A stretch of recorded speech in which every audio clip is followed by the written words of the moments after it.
sampai ada yang depresi, terus sampai ada yang gangguan jiwa. Ya, gangguan jiwa. Sama aja sih.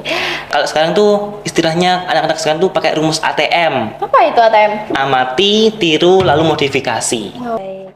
Lalu tiru modifikasi. Ya, lalu yang anak-anak sekarang tuh dijadikan untuk penyebar sabu ataupun Wah, ya ampun. narkoba-narkoba seperti itu. Masa depan Indonesia bergantung pada generasi mudanya. Dan sayangnya, Gen Z saat ini seringkali diidentikan dengan generasi yang tidak mau susah, maunya instan. Nah, pada kesempatan kali ini, kita akan obrolin bareng bersama partner saya, Kalimantan, kami dari MTS Plus Sunan Kalijogo. Pada kesempatan kali ini, kita berada di podcast Smegda dalam rangka Disnatalis yang ke-49. Sukses terus buat Smegda dan terus melahirkan generasi unggul dan berprestasi.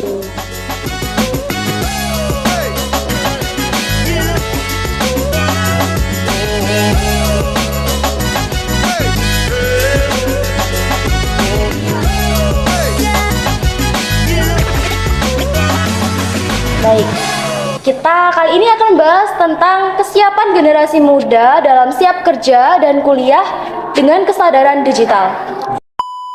Sobat Podcast Smegda, kalian tahu gak sih, per 30 Juni tahun 2024, penduduk produktif di Indonesia tembus sampai 69,58%. Wah, gokil banget kan? Nah, kesempatan itu bisa jadi peluang gede banget buat kita ngegas bareng menuju Indonesia Emas tahun 2045.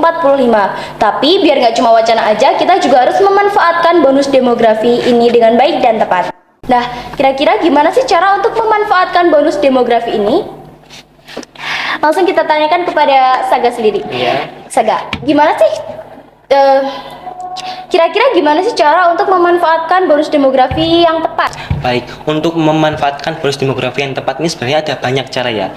Yang paling penting tuh ada 4. Khususnya itu dengan cara kita mengasah keterampilan digital untuk masa depan, membangun personal branding, dan juga itu ada manajemen waktu dan produktivitas di era digital, dan yang gak kalah penting nih, etika dan juga keamanan digital untuk generasi milenial dan juga Z. Oke, baik. Jadi ada 4 poin utama.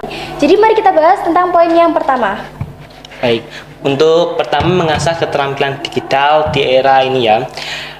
Dari data yang saya ambil tuh ya, hampir dari 221 juta itu penduduk produktif Indonesia yang pakai internet. Khususnya lagi itu era digital ini banyak juga generasi milenial dan juga Z ya, yang jika digabung itu bisa mencapai 79,50% dari total pengguna internet Indonesia. Baik, berarti hampir dari lebih dari setengahnya. Ya. Wah, baik.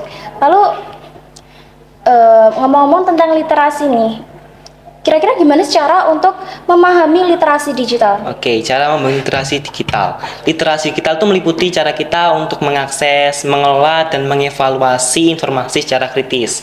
Khususnya lagi nih ya, contohnya ini kayak cari-cari informasi di internet, terus pakai aplikasi untuk media pembelajaran dan juga pendidikan.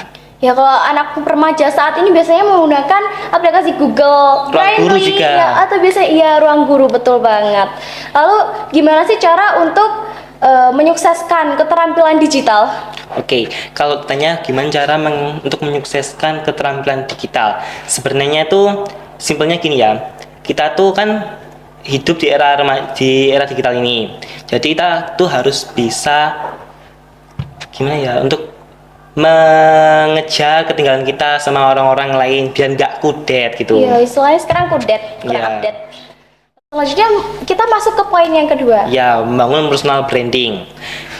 Cara untuk membangun personal branding tuh sebenarnya ada banyak cara ya, tapi yang penting tuh kita tuh kalau mau dikenal sama orang lain, kita tuh harus tahu kita tuh mau jadi apa, tentuin diri kita sendiri dulu. Misalnya kayak jadi desainer, konten kreator yang bisa motivasi orang lain gitu itu. Baik. Selanjutnya itu dengan cara mantau statistik. Lihat nih apa yang lagi rame, terus ikutin pakai gaya kita sendiri.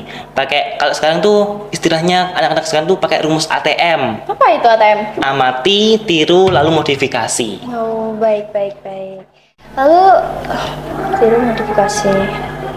Ya, lalu yang ketiga itu manajemen waktu dan juga produktivitas di era digital ini. Nah, hampir 93% remaja Indonesia itu ya nggak main-main, mereka tuh ngabisin waktu 3 jam lebih untuk ngatu tuh scroll medsos. Ya, mengakses medsos. Kebayang kan? Iya, bener banget. Kadang bahkan sampai seharian penuh. Iya. Tapi saya juga sebagai Gen Z mengaku bahwa scrolling TikTok, Tapi kan IG, ada dan dampak medsos itu buruknya kan- juga. Iya juga sih, iya. Dampak buruknya tuh parah banget Parah, sih. jangka panjang sampai Iya, jangka bisanya. panjang. Baik. Sampai ada yang depresi, terus sampai ada yang gangguan jiwa. Iya, gangguan jiwa. Sama aja sih. Lalu gimana sih cara Saga sendiri untuk mengatur waktu di era digital ini? Oke, kalau ditanya cara mengatur waktu ya, saya sendiri tuh cuma ada 2 prioritas, disiplin sama prioritasnya aja. Jadi kita tuh harus bisa manajemen waktu biar nggak teralih sama notif-notif atau kita tuh scroll medsos gitu. Baik, berarti kita harus punya kayak kebiasaan atau bahkan hobi ya? Ya, hobi yang memang butuh banget, diperlukan prioritas tadi loh. Iya, baik. Lalu selanjutnya nih, ngomong-ngomong tentang etika. Ya, etika dan juga keamanan digital Digital. untuk generasi milenial dan juga Z. Ini penting ya. Penting banget ini. Etika dan keamanan digital untuk generasi milenial dan juga Z.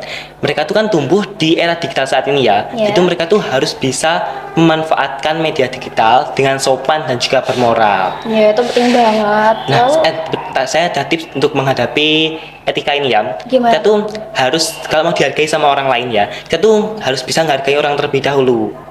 Contohnya di media sosial tuh kayak kita harus bisa menghargai karya orang. Jangan asal copy paste. yang pasti Izin dulu lah. ya harusnya seperti itu. Lalu kita sudah berbicara tentang etika. Selanjutnya kita akan beralih ke keamanan. Iya, keamanan digital juga, medsos juga bisa. Untuk keamanan digital ini ya, kita tuh harus bisa jaga privasi kita. Data-data penting kayak KTP, PIN, nomor rekening itu jangan sampai kesebar sama orang-orang lain. Terus password nih yang paling penting, password. Password kita tuh jangan sampai kita bagiin sama orang-orang kayak keluarga, temen ataupun sahabat. Tapi kalau emang diperlukan ya nggak apa-apa. Berarti itu emang penting banget ya. Baik. Wah, ternyata apa yang telah kita bahas barusan itu termasuk dalam program-program pendidikan. Ya, khususnya Khususnya SMK. SMK ya, baik. Kira-kira kamu sendiri mau lanjutin kemana? SMA, SMK, atau bahkan nggak sekolah sama sekali? Ya, jangan sampai putus dong Kak. Kita tuh kan remaja, harapan bangsa. Jadi kita tuh harus bisa apa itu bikin diri kita sendiri tuh jadi lebih berkembang, dan juga negara kita tentunya. Jangan sampai putus sekolah intinya. Kan banyak ya sekarang itu anak-anak yang putus sekolah gara-gara kenakalan remaja. Ya tuh, kenakalan ini miris banget ya. Banget ya, sekarang tuh banyak lagi viral banget itu dari kenakalan remaja itu kayak anak-anak sekarang tuh dijadikan untuk penyebar sabu Wah, ataupun ya ampun. narkoba-narkoba seperti itu. Ya, terus juga marak-maraknya judi online. Iya, judi online. Oke guys, sekian dulu podcast dari kita. Semoga kalian dapat insight baru yang bermanfaat untuk ngejalanin era-era digital ini yang lebih seru. Baik, jangan lupa like, comment, and share. Dan tetap jadi diri kalian sendiri, amanin akun kalian. Jangan lupa jaga privasi. Dan kalian harus tetap semangat untuk sekolah karena ya Penting banget Kak itu.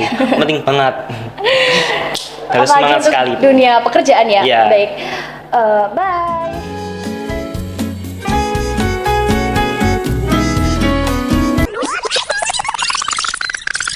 Oke, ini masuk ke poin ketiga ya Kak ya. Tips untuk poin keempat ini Kak. Yang poin ketiga itu tentang personal branding terlebih dahulu. 221,50 berapa ya? 56 itu ya. Penduduk produktif Indonesia, khususnya nih ya para remaja dan juga generasi milenial dan juga Z itu kalau digabung tuh mereka tuh bisa sampai 70